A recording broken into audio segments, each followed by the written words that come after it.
I think, as you know, we're actually, I think, in the last week of our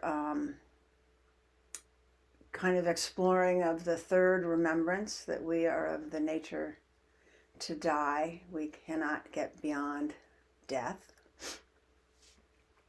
So I'm just going to add some thoughts to that.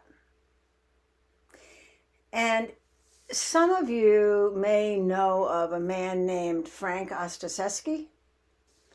He is really a wonderful, heartfelt teacher and an elder who was a co-founder of the Zen Hospice Project, which is one of the earliest hospice houses in the US. It's in San Francisco.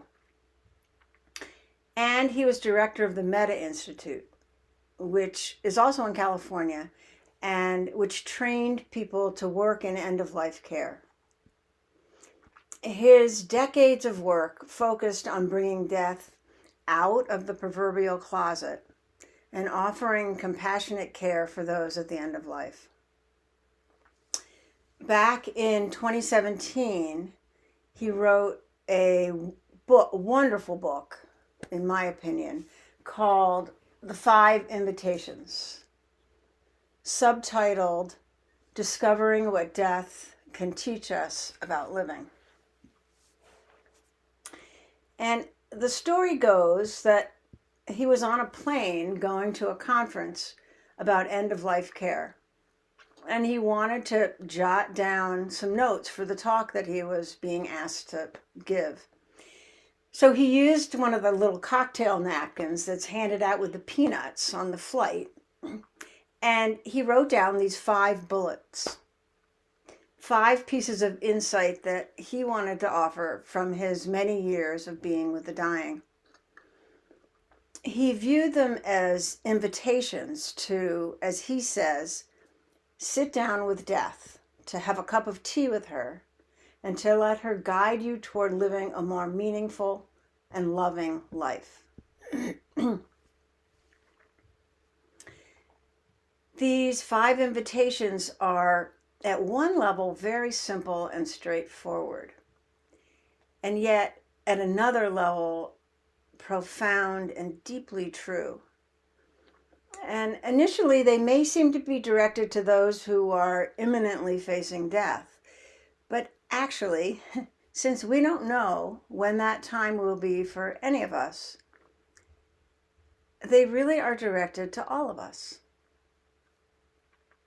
So I want to share these 5 invitations with you, but I'll explore more deeply just one today. And if you're interested, I would suggest the book is really worth reading. So the 5 invitations, I think Lori just put them in the chat as well. They are: don't wait. Welcome everything, push away nothing.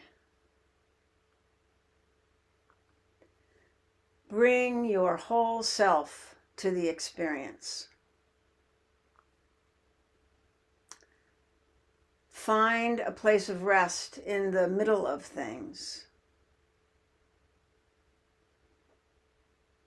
And cultivate don't know mind. So I wonder if you can hear the echoes of our practice in each one of those invitations. When we sit quietly, isn't this what we're doing? And slowly and gradually, through this practice, we're learning how to be welcoming, accepting, wholehearted, and curious, both on the cushion and off the cushion in our lives. And like we always say here on the Daily Sit, we start by practicing with the easier stuff so that we can learn, and really so that we can trust our practice. And over time, maybe we can be a bit more present for this harder stuff when it arises. And eventually, maybe we can hold the really hard stuff. Maybe even death itself. And I think this is what Frank is offering, these 5 invitations. They are gentle reminders of the direction we want to move towards. So I've been thinking a lot about the first invitation, don't wait. And in order to live into that, we have to let in that we are going to die. Otherwise, we live as if we have all the time in the world. It's tricky and our minds are sneaky. So if at some level we accept that we're going to die, even so, I think many of us think it will be later. It's not going to be now. It's not going to be tomorrow. It will be when we're older and more ready for it. But Frank's advice is don't wait, because honestly, we don't know when death will come. In this world, which is filled with so much uncertainty, death is the only thing that's certain. We don't know when it will happen, but have no doubt it will happen. And we forget that all the time. Even Frank, who worked with dying patients every day for decades, he would forget all the time. And part of this is because we don't want to remember that. At the hospice house where I work, I see variations of don't wait pretty often. It might be a family reconciliation after years of estranged relationships. It's reunions of friends and family. I have even seen a wedding performed a day before someone died. So, don't wait is intended to be a motivation because we don't have all the time in the world and we don't know how much time we have. So it can create a certain sort of urgency inside, which I think we can feel. And one aspect of that may be a spiritual urgency. The Pali word is samvega. And Susan talked about this a couple weeks ago as well. Samvega is not an urgency that is pushy or is aggressive in any way, which is the way we frequently think of urgency. It's more of a yearning, I think, to deepen and to clarify our understanding of how things are.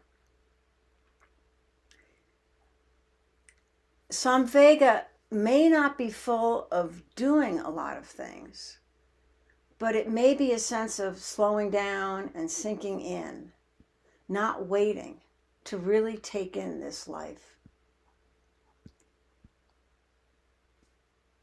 So, what comes up for you when you hear don't wait? What do you want from this life? Is there anything undone in your life?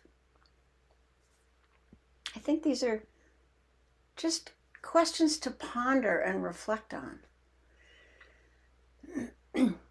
I wonder if you remember the blackboards that were popular a few years ago, hung in public places that said, "Before I die, I want to ...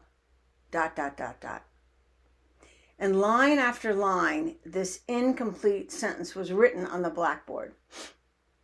And there was chalk available, and anyone could fill in the blanks.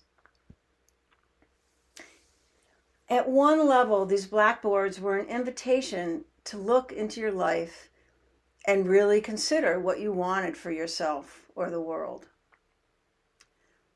But unsaid, though I think implied, is don't wait.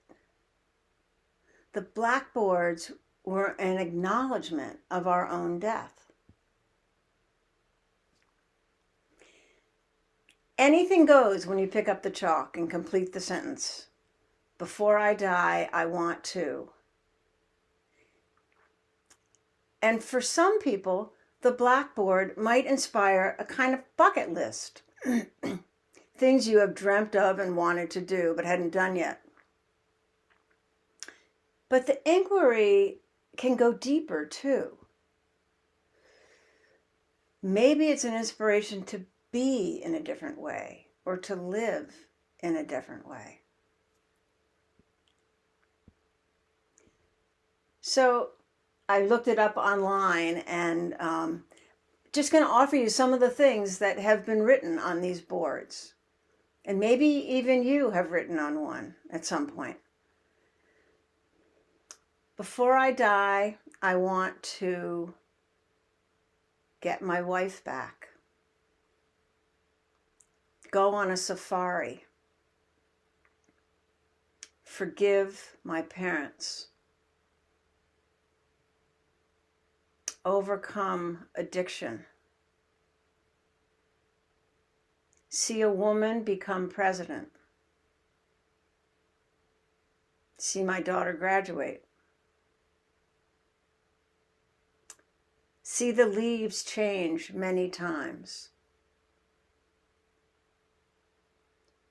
Evaporate into the light.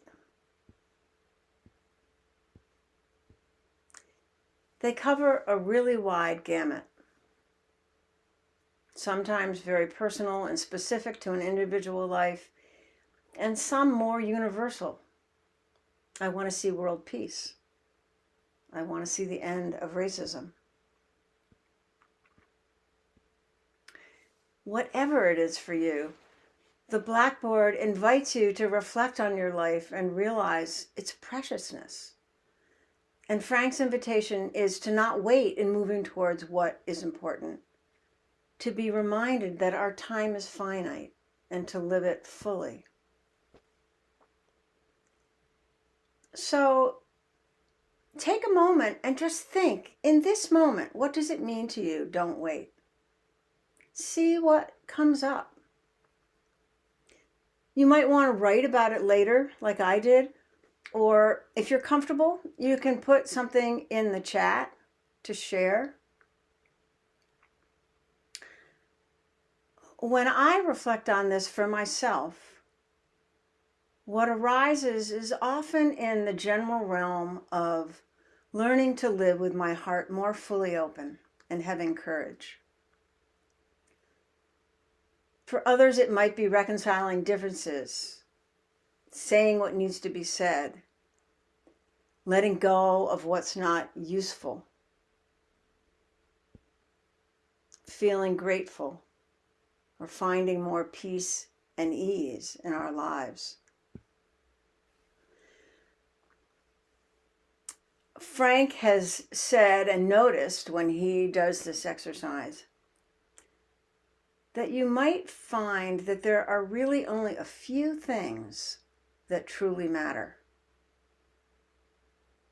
but that they really matter a lot.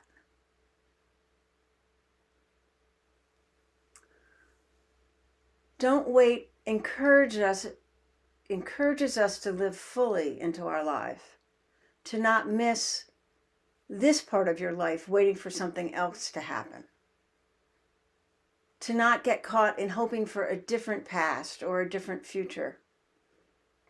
Instead, feel the immediacy of life happening right now, knowing that death will come at some point, and live into this perspective.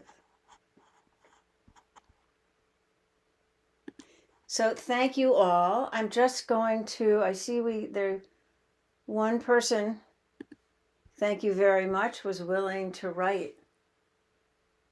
For me, it's that I must tell everyone what they mean to me while and they're still here. It's beautiful. Thank you all. So let's take a breath and transition into our practice, bringing some attention to these wonderful bodies of ours that allow us to sit here and to listen and to enjoy our days.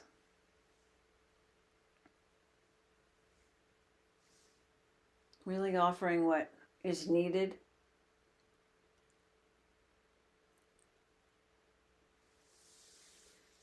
Taking a moment to feel the obvious places, and then a little more time to find the less obvious but also in need of attention places.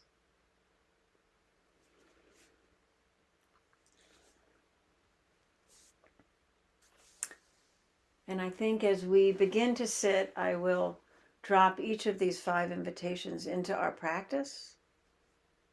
Just allow us to reflect on them quietly. So, as you're comfortable coming into a posture of relative stillness,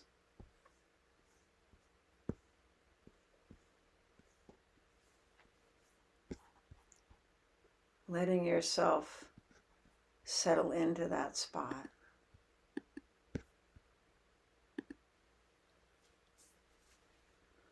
Feeling yourself sitting, your sit bones heavy, anchored.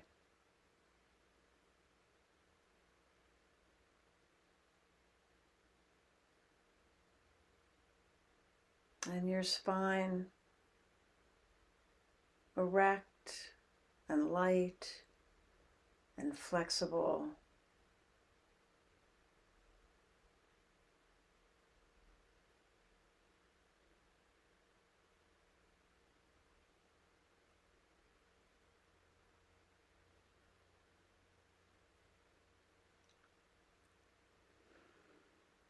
And perhaps 1 or 2 deeper than normal breaths.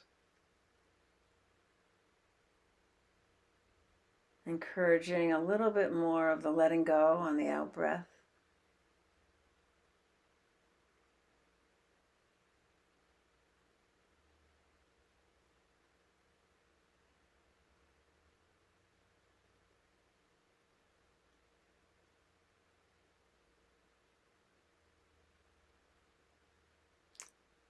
And inviting your attention inwardly to your inward experience.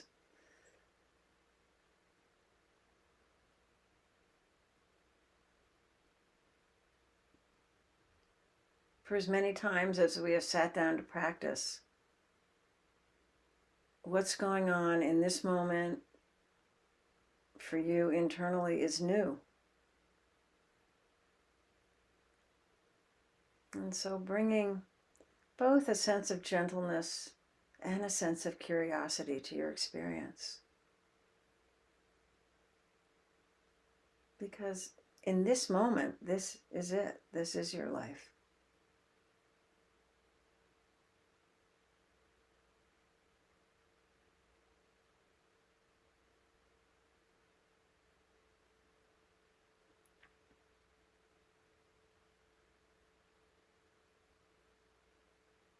And letting the body settle, inviting heart and mind to also settle.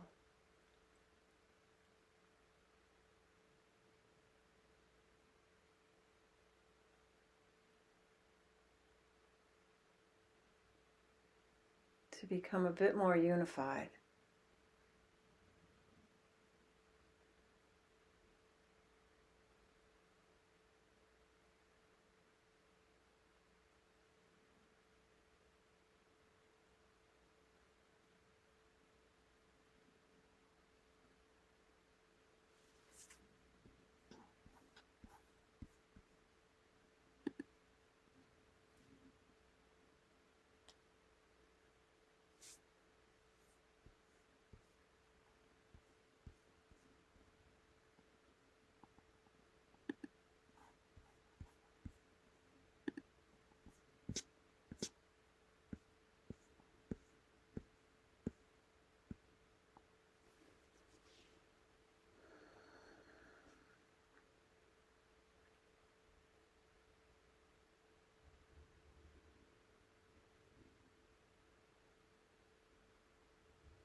Don't wait.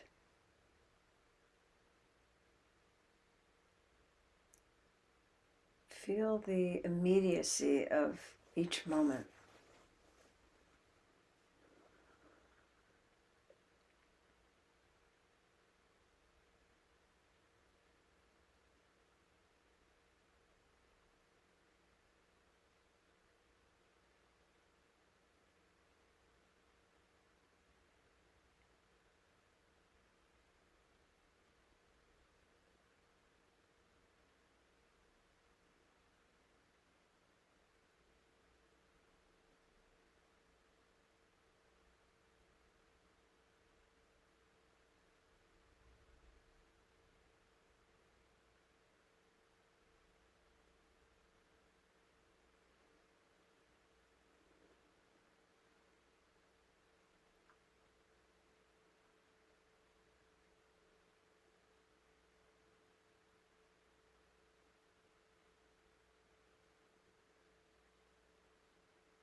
Welcome everything.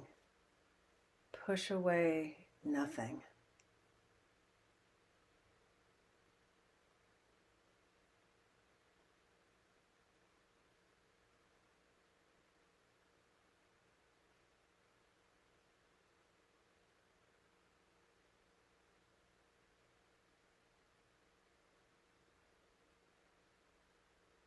Finding space to allow everything as part of your practice.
Bring your whole self to the experience.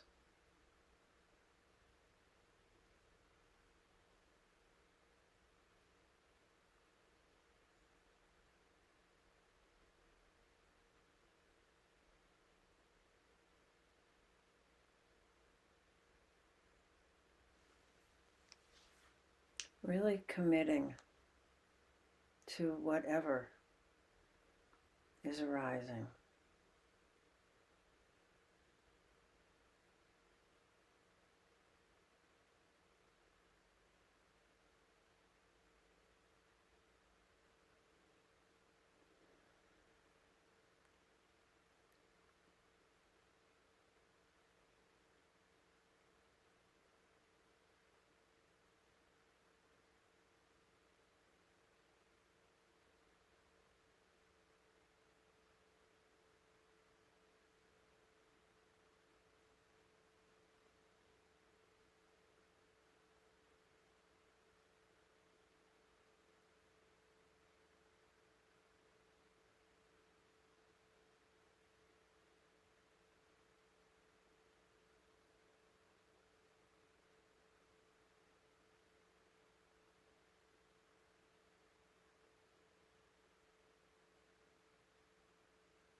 Find a place of rest in the middle of things.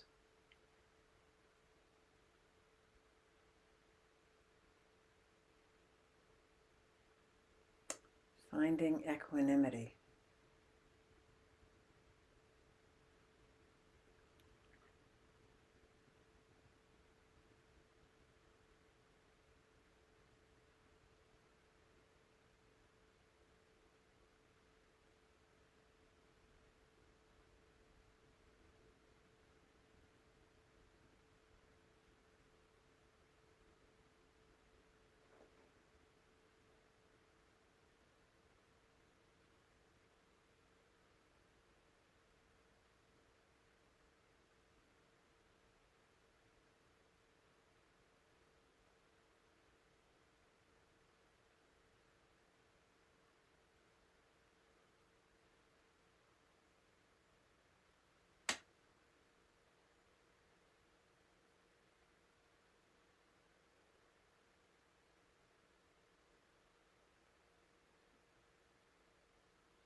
Cultivate don't know mind.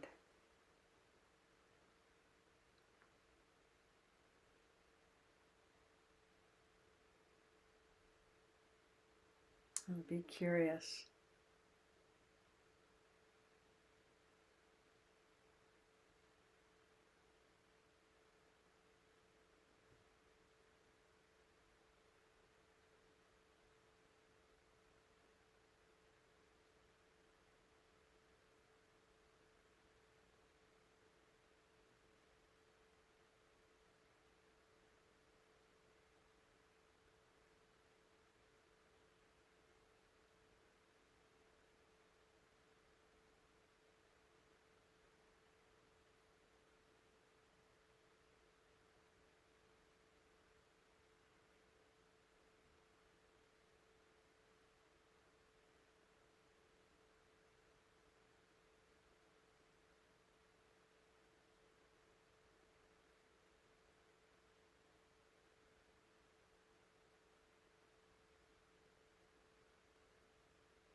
Thank you all for being here today.